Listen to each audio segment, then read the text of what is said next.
World's wine professionals gather February 23rd through 26th for Wine Future 2021, the first fully virtual international wine business conference.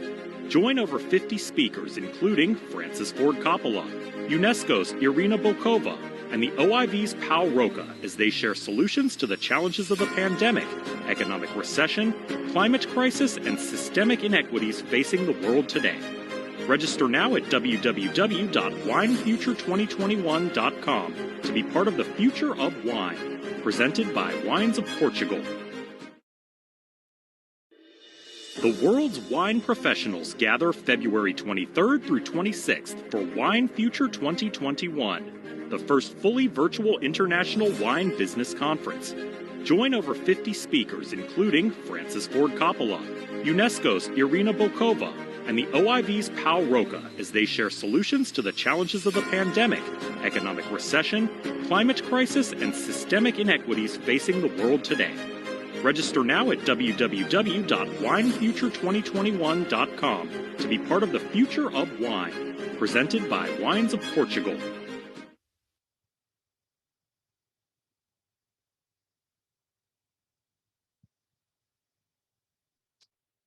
Hello, and welcome to Wine Future 2021's webinar on reversing and reviewing discrimination. I'm David Fuhr, I'm the conference's host, and joining me today are two of the speakers who will be also attending the conference session on this same topic in a few weeks' time. If you haven't yet, please visit our website.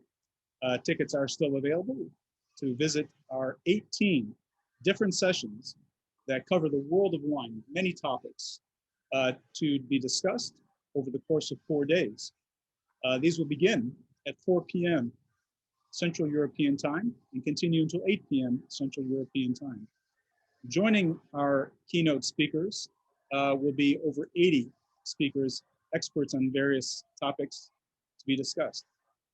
Joining me here today also is the conference founder and my co-organizer, Pancho Campo in Spain. Pancho, please say hello to everybody gathered today. Hi, David. I want to say hello to our guests, our listeners. It's going to be a very brief introduction.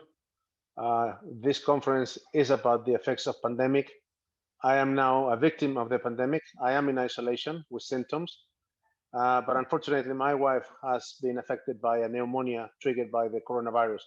So this is not a hoax, it's a serious problem. It's affecting all the industries around the world, and of course, the wine industry as well. We're also going to review other issues that I think you have explained: the economical crisis, the climate change, the systemic inequities, and many other challenges that unfortunately are not the result of one another, are overlapping each other, and that is why the situation has become so serious.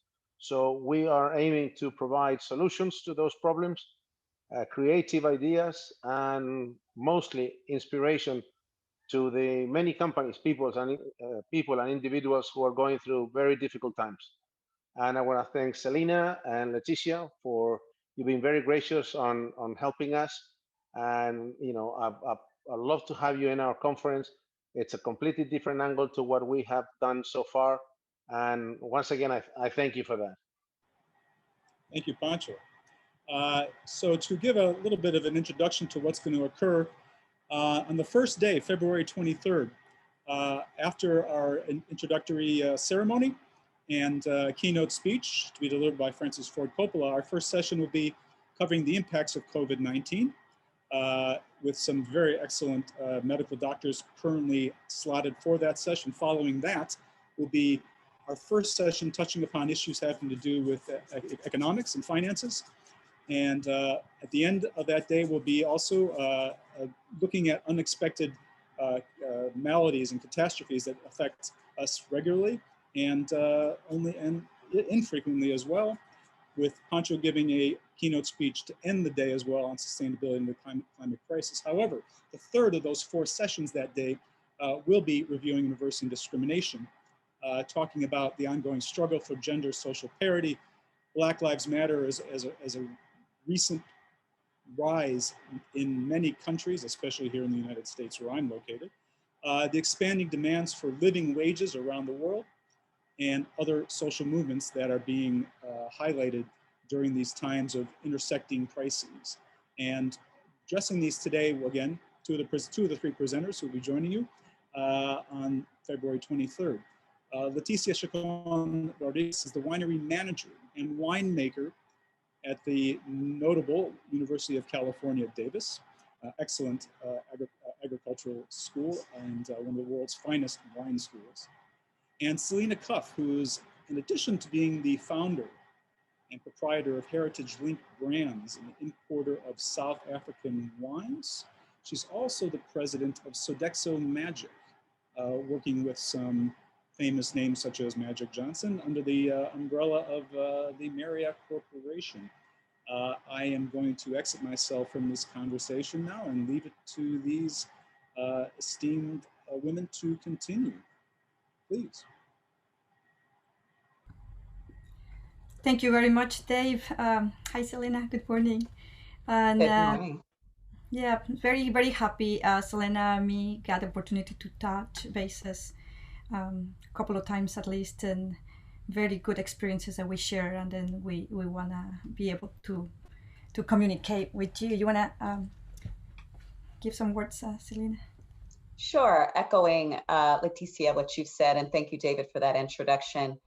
We, I think, are in a pivotal moment as a result of the pandemic, because for the first time, at least in modern history, we have a moment to stay still and to not be able to go out and have to face in the moment the challenges that really at the core are the essence of just human beings being imperfect souls, right? And how do we, through the medium of wine, enable transformation in a way that actually lifts the human race up to a higher level, especially when we consider that I think every goal is to see the next generation do better, achieve more, accelerate progress in a way that is beneficial to all of mankind. So I think that the time is now for this conversation. I cannot wait until the conference. And, there are lots of things that surround us that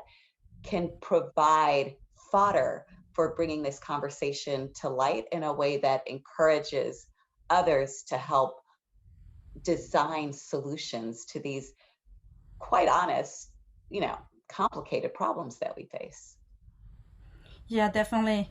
I think that's a great way to start, Selena. And here in United States, and as well as everywhere in the world, is time for change. And then we need to look at our past, I believe, our history, and learn from it to move forward and try to don't make the same mistakes that we have made as humans in the past. Trying to be more open-minded, to be able to reach out. So Selena and me were talking about, we live sometimes in a little bubble. That's our world. That's our little micro place. So I have lived in Mexico. I live half of my life in Mexico, half of my life in the United States, in California. And there are two different bubbles, and they're very different culturally, the dynamics. And we need to understand those differences to break out those bubbles and reach out to everybody, and to understand why we behave the way we behave, why we treat people the way we treat. What is this whole, for example, I learned a lot here in the United States about the Black Lives Matter, which it was not strong, or it's not that strong in Mexico in the same level, but it's very similar because there's a lot of classism. If you have a little bit of darker color, browner color, you seem inferior than if you're like whiter and blue eyes, right? And it's not being against each other. It's a things have been like, we are equal. And by the time that we understand that we are all humans and we have the same capabilities, I think that's what is going to be important to change in the better way. And we need to also to heal, because there's a lot of damage that has happened in the society through discrimination, through segregation, and we suffer that in a way that we don't we feel the victims, so we need to reach out. Like, we're not going to be the victims anymore. Don't let that happen. Reach out and overcome those, and let's heal to grow together. And it had happened in different groups and gender. So women, I suffered that a lot in Mexico, especially when, like, this is more than 20 years ago, when I was trying to find a job, and all the job offers have a gender male. And so for me, it was like, okay, what's going to happen, right? So I needed to think about, what am I going to do to overcome this problem? Not to feel myself like I am a victim because I'm a female. Yes, I'm at disadvantage, so be aware of that. But I'm going to overcome that. And I'm not against men. I love men. I have 2 boys and a husband. So it's not that. It's not being against each other. It's not being hating each other. It's working together and understand and show, yes, I'm as equal as you are. I'm as capable of doing this. So I'm very happy to be at UC Davis, because at UC Davis, we do have a very strong initiative for diversity, equality, and inclusion. And everybody sees it different ways, because we are a very international community. So it's interesting to see the different points of view across our little bubbles, right? I love that, Leticia. And I think that you've touched upon something that I find fascinating, and that I feel like has been a place of progress in the United States with respect to gender, right? I think that in the late 70s, or when I was born in the mid 70s, women could not get loans from a bank without having a man co-sign in the United States, right? So we, in some ways, have made progress in that context. I am curious, especially in the context of your role at UC Davis, do you feel, or to what degree do you feel, that there is systemic racism within the wine industry, whether it's been in your personal observations or even in the context of what you were teaching students or seeing through your research? So there's a difference. In UC Davis, we are very inclusive. So I don't see a problem at UC Davis per se. And however, the industry, we have ways to go. There's some gaps. Gender, there's some gaps that we need to fill. Still in the higher level. So there's a lot of women winemakers, which I am very proud to hear that. But when you get to the higher levels, CEO, there's a lot of still work to be done. Let's say, we need to. We're in the road for being better. Still, there's a lot of lack of diversity in some wine regions.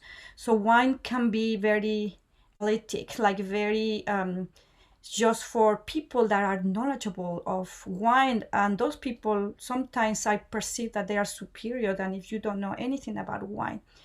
Wine can be also economical challenge for some people, because they're not, like you say, oh, I have this $1,000 bottle, and they're like, okay, I don't have the money to buy $1,000 bottle. So we need to, I think, make a little bit more progress regarding the availability and the information and the education about wine, to make it available and make it inclusive. Last week's conference, we heard a lot about that if you go to like a Napa, Sonoma wine regions, right, the very popular wine regions, you don't see a lot of diversity.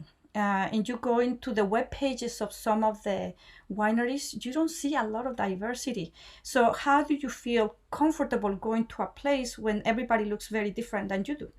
So you, to be able to feel inclusive and feel happy there, you want to make sure that somebody kind of like connects with you.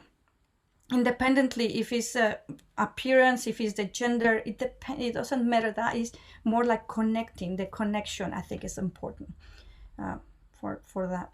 Yeah, I couldn't agree more, especially around the connection. And it makes me, if I may, just tell a story of, growing up in California, let's say until around the age of 17, 18, when I was a freshman at Stanford University, where for fun over the weekends, we might go to Napa or Sonoma. Now, my frame of mind was not in trying to assess the residual sugar level or the extent to which the tannins were doing something to my mouth, right? It was just, hey, I'm going for the effects of what comes with. And I do remember observing, wow, there's not so many people here that look like me, but feeling okay with it, largely because of the fact that I grew up and I'm a part of a multicultural family where I'm going to be honest, and I think it ties to just systemic racism generally. I have a mother who is Creole, which means that she is a mix of races, and she was born in Louisiana. And if you saw her, you wouldn't necessarily know that she identified as Black, and her DNA suggests actually that she's more European than Black, but definitely she identifies as a Black woman, right? But with that comes the privileges that are associated with colorism, right? You talked about colorism from the perspective of what it's like in Mexico. I would absolutely argue that colorism plays a role in advancement even of lighter skinned Black people versus darker skinned Black people. So that I feel like played out in the context of my experience and foray into the wine industry because of the benefit and privilege of having a mom who does not appear to be Black, and the unfortunate truth of having a father who was deceased before I turned 2. My lens and my world was really through having a mother who had more privilege than the average Black person.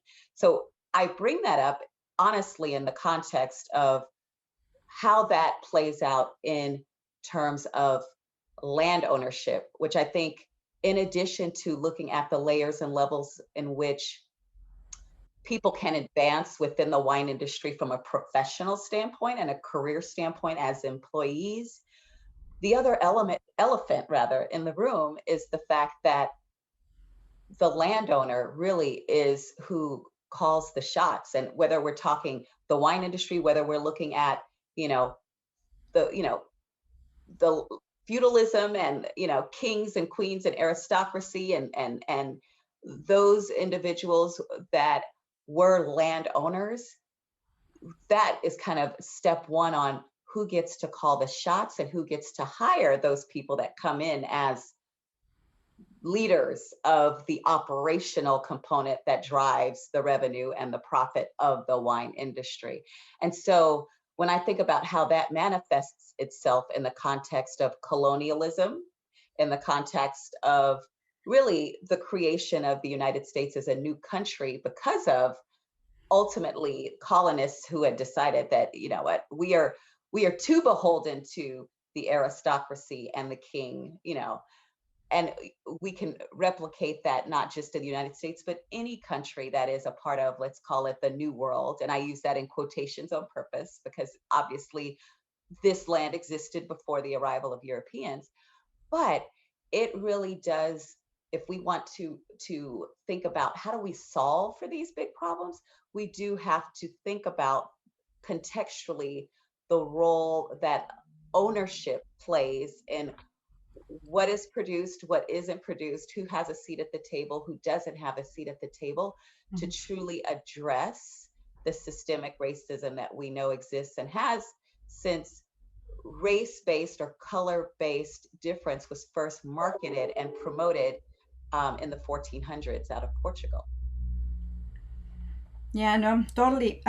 So that's exactly why you say, like, have the accountability and be active participant on addressing the systemic racism and the lack of diversity. When we're talking about diversity, we have to enhance that. It's so important. It's so vital for growing, and it's been being shown in many studies that the companies they grow economically, culturally, when they include and work together. It is not easy though. You have to realize that there's not easy, and you have to place some programs to understand and education for people to get trained on how do we going to accept each other, how are we going to communicate each other, because we have different communication styles for sure, and that can be perceived in a incorrect way, and it's not what the intentions are. So once the communications, I think, get together and connect, in that moment, we can understand each other much better and we can help each other and grow together.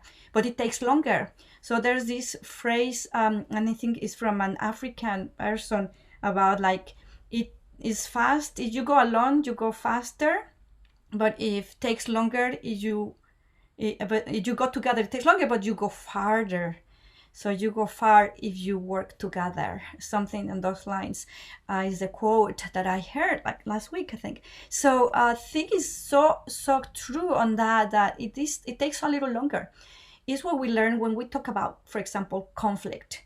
Because we're persons, we make mistakes. We got perceptions of our own truth is very different.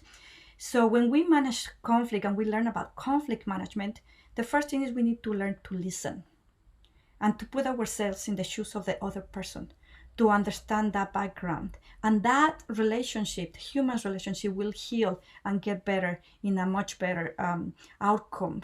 Now, talking about education, it's a very good point when we were talking about university. And I still feel like we need to work, at least in many countries, and including the United States, to be able to have equal education.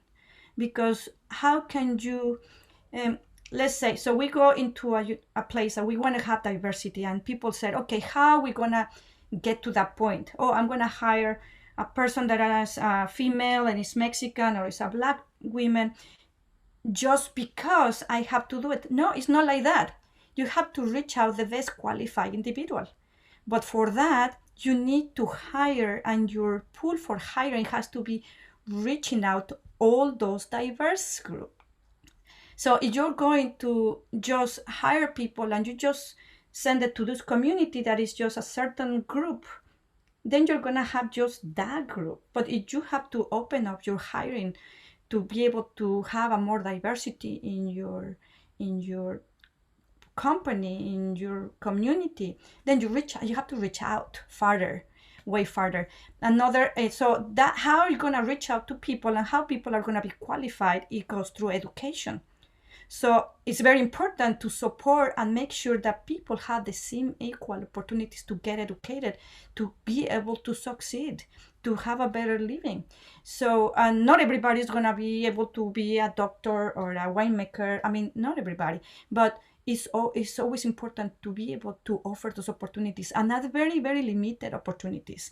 UC Davis is doing a great work and trying to get more inclusive, and there's a very good initiative to provide the fundings for scholarships and programs to support minorities, obviously, right? Because if we don't have them economically, they are economically disadvantaged. How are we going to be able to get in a higher education?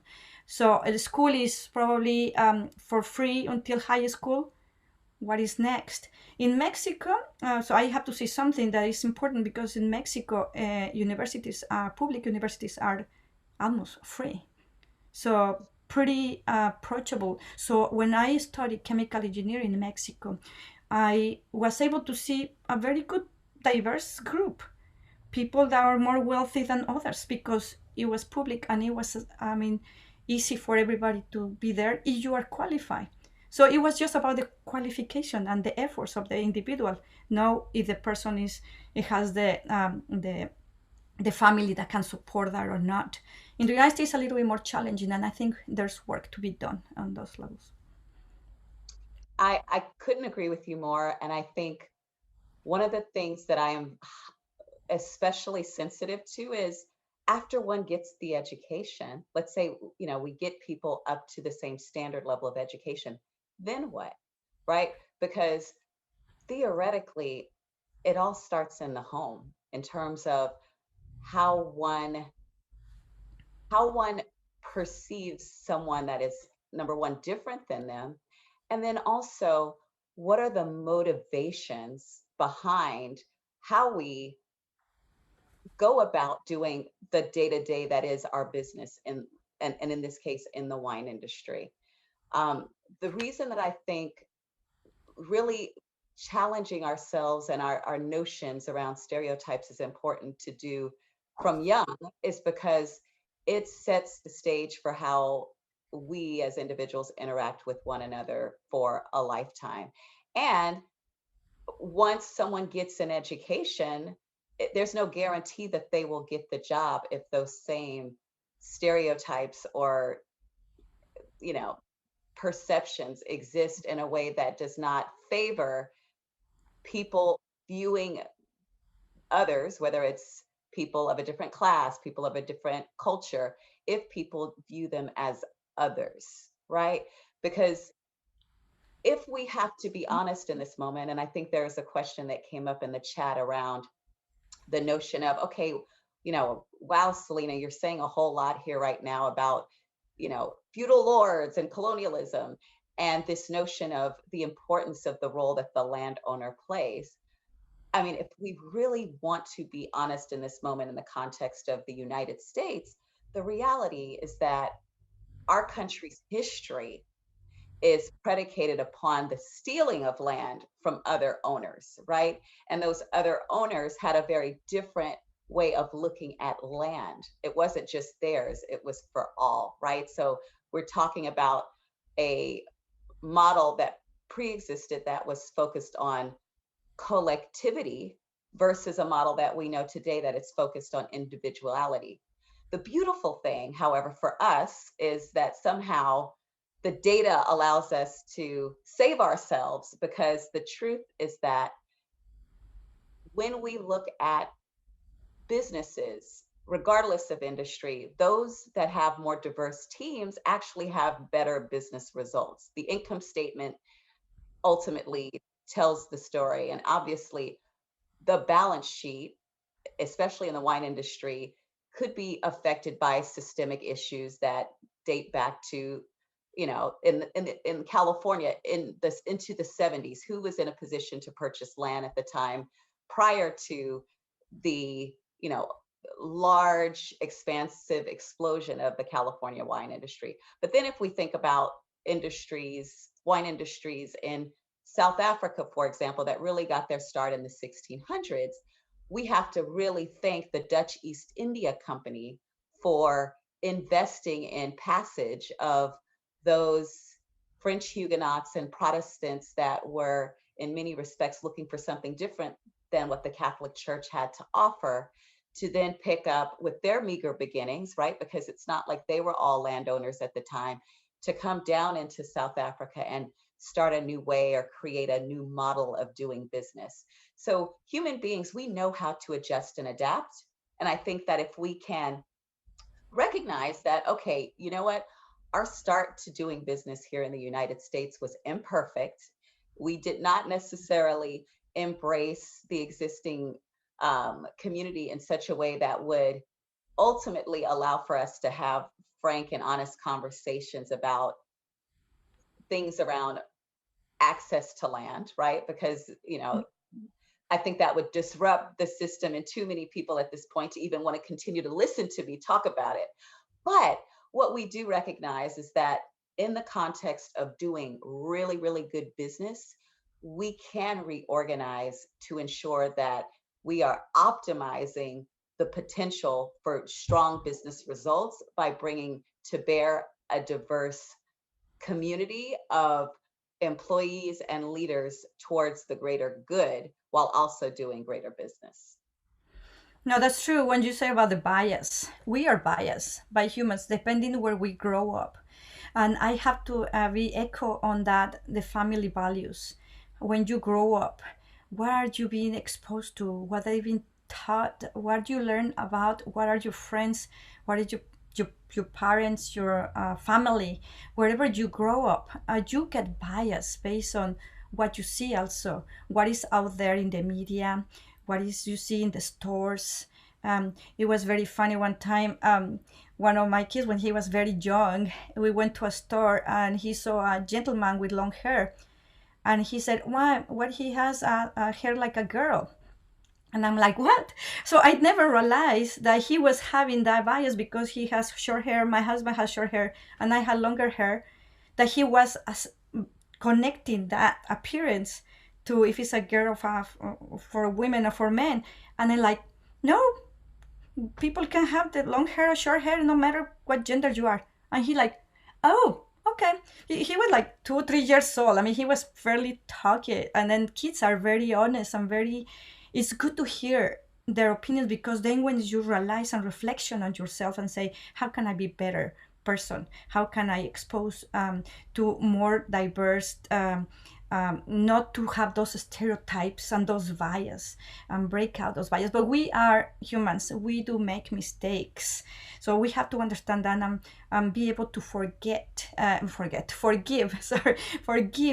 our history, for heal those holes and heal and become more together. And I hope that there's a day when we can say, oh, this person like Selena, wonderful person, independently if you are the way you look or the gender you have, or Leticia, it doesn't matter if I'm from Mexico or it's like I'm just the winemaker, I'm Leticia the winemaker. Or like when we see CEOs, it's like a lot of CEOs, oh, a woman CEO, and she's like, yes, I am a woman CEO, but I want to be known by I am the CEO of the company, not just because I'm a woman. So breaking those stereotypes and those bias, it's normal, it's natural, because in the society with all the economical challenges we have, especially even as you mentioned, Selena, in the beginning with the pandemic, economic crisis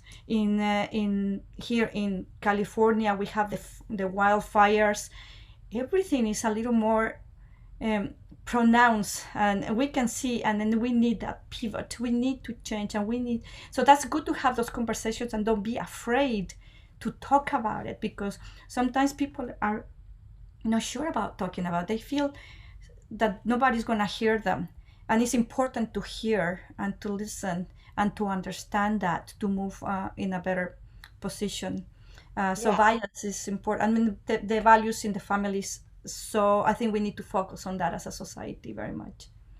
I agree. I also think that none of this is easy, right? None of this is easy because it forces, depending on what side you're on, there's vulnerability, right? So on some level, to really affect the change needed to drive successful business, which I'm going to argue that there are people that are in the business of wine because of the true passion that they have for consuming it, right? As a consumer, I love wine. But for those that are really in the thick of the B2B and making sure that their business operations are viable and profitable, it requires a vulnerable review of status quo in a way that demonstrates, you know what, I am not going to let the crazy systemic inequities that have existed for, let's even say, 400 years. So it's not like anyone on this call started it, but we recognize what has on some level affected our psyche. But it's saying, okay, I'm going to accept that because the data shows me that when I think about this with a lens of agility towards growing the business, the data shows me that I have better results when I do it this way, so that it depersonalizes the magnitude of just how difficult and systemic some of these challenges are. So I think that's got to also be, in addition to starting from young, right? But for those of us on the call who have kids that are in college and now they are kind of charting their own path, and we've given them what we can, or older, or they're out of the house. Now this really comes down to doing what makes best business sense. And if that is the goal, then everybody should be clamoring to make sure that we think about the dynamic of the wine industry in a way that, to be quite honest with you, opens up the possibilities around innovation, around new taste profiles, because we're talking to a broader audience that perhaps once upon a time we discounted because we thought they wouldn't be able to afford, but in actuality, their consumption habits suggest that maybe they should be a prime prospect, thanks to research that we've done, because we've opened our minds and or gotten insight from a diverse team member that wouldn't have been there had we just remained doing as status quo. No, absolutely. When you talk about the wine industry, how we are passionate for it, but not everybody is. And I will say that it's so important to say wine is not just a beverage to get a status or perception from others. Is to make us happy. Is to have a good meal with wine, combine it in a family environment. I think is how we're gonna change that, and we feel happy about that. And wine, and I think through the history of humans, we see that wine has prevailed, has been very always there, present in our lives as part of. We wanna be healthy because wine is healthy, so we have to think about that. It's always, I mean, obviously we have to consider moderation, yes, but wine has a lot of good attributes, phenolics that are healthy, and that's so important to say, okay, wine with a good food and the combination of having like the connection with humans, because it's also a connection with people, which is so hard right now with this shut down and being everybody away from each other. How do we come and present our wines and say, yes, we want to have wines and tasting for everybody, and my tasting room is closed. So there's a lot of innovation that has happened because of that, and I have to do my hats off, my kudos really to all the companies that have been able to work the electronic and the media to reach out to people, to put the wines in the tables, to be able to share even through the screen like we're doing right now and talk about those wines. And there's still that connection that I've been talking about, connect with people. I think is so important. I agree. And it opens up the opportunity for increased sales, right?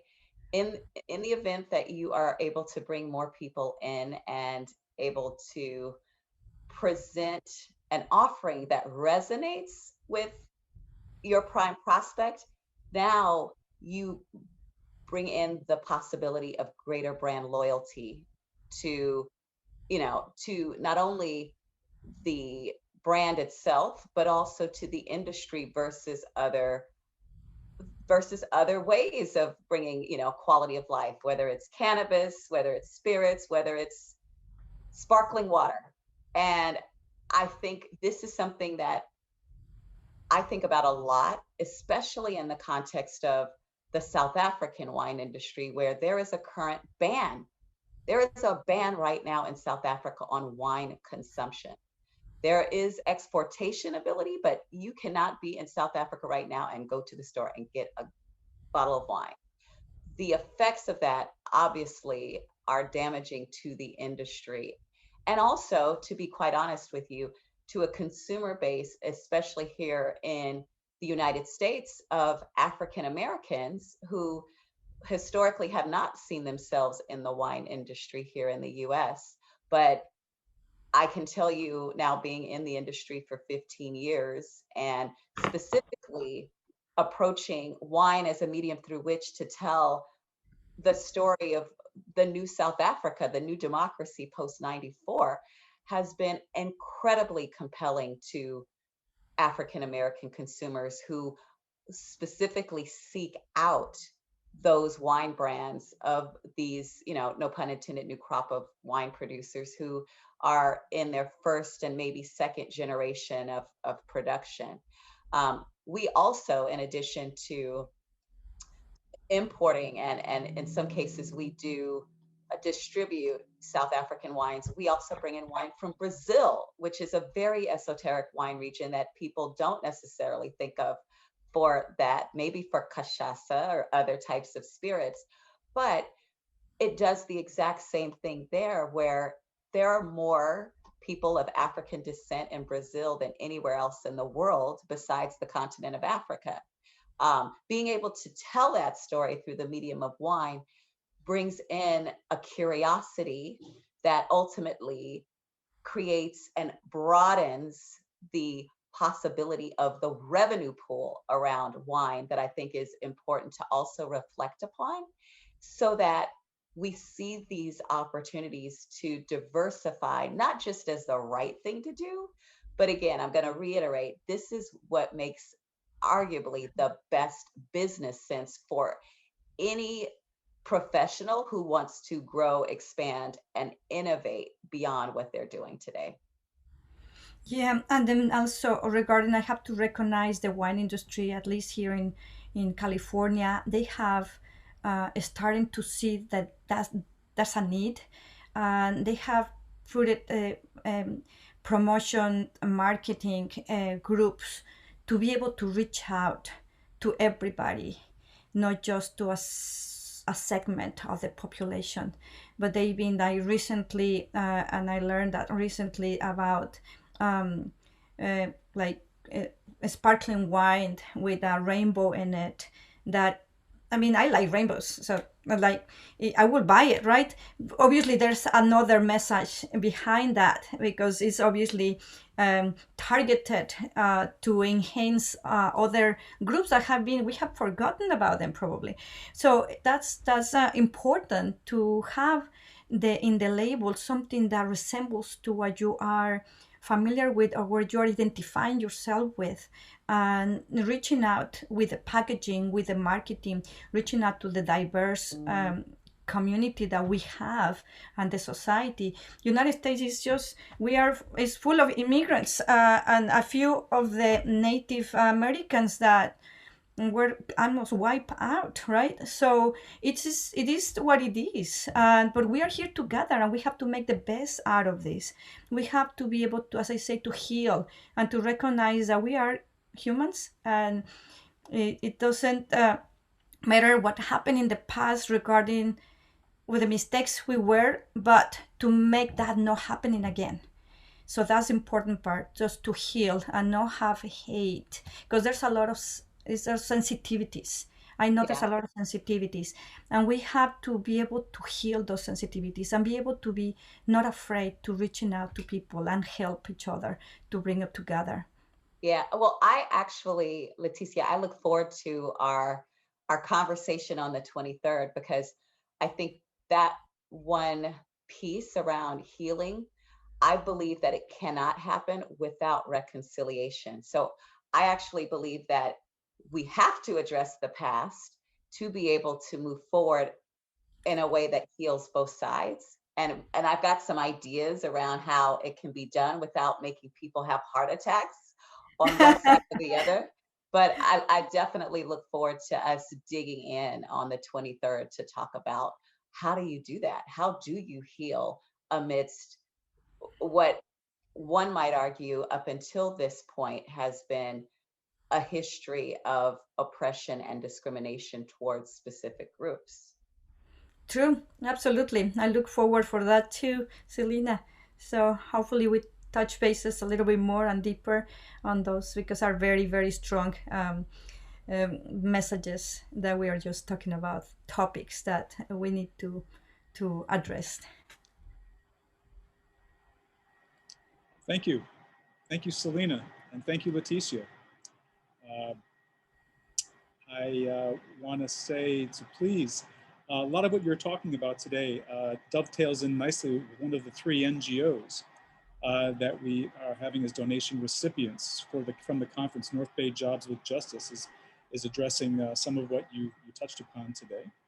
And along with the Portal Protocol and SOS Cape Town, I'd like to say that we've also posted on the website this week several auction lots that people should go have a look at, and coming from many parts of the globe, some amazing, amazing wines that are difficult to come by under any circumstances, and with again the receipts of those going to support these three NGOs who are doing fantastic work around the globe.